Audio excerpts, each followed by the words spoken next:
Hello po, so ngayon ipapakita ko sa inyo kung paano ba mag-reset ng EasyBuana app. So first, punta po tayo sa EasyBuana. So yun guys, kapag nakalimutan nyo yung password nyo is i-forgot password nyo lang and then ilagay nyo na po yung inyong email. Kailangan po na yung email natin is alam natin. After natin ma-enter yung ating email is next naman is yung i-enter natin yung code. Then click reset password.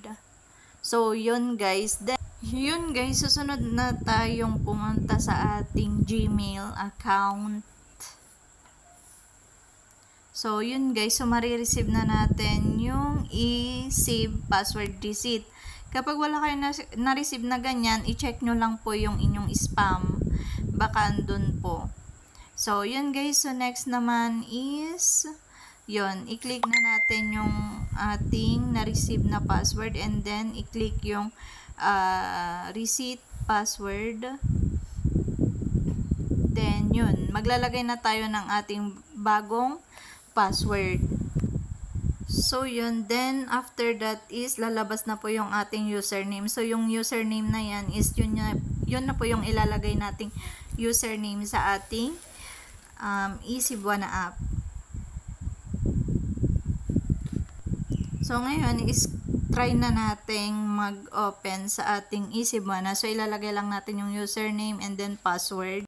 Kung sakaling lumabas man yan at nakalimutan nyo na yung inyong PIN code at hindi din okay yung fingerprint is ganito lang po yung solution na gagawin natin.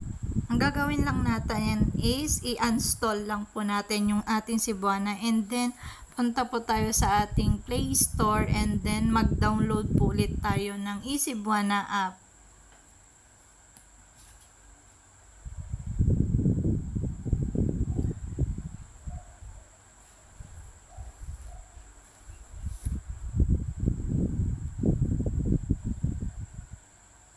Install lang natin.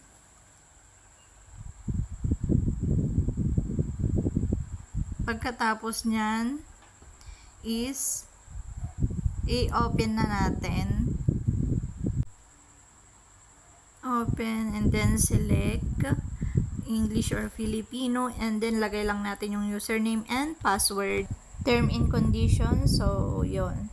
And then magsiset na tayo ng 5-digit PIN. So, kayo na bahala kung anong PIN yung ilalagay nyo. So, yan. And then, yan na-open na. So, yun lang. Thank you for watching.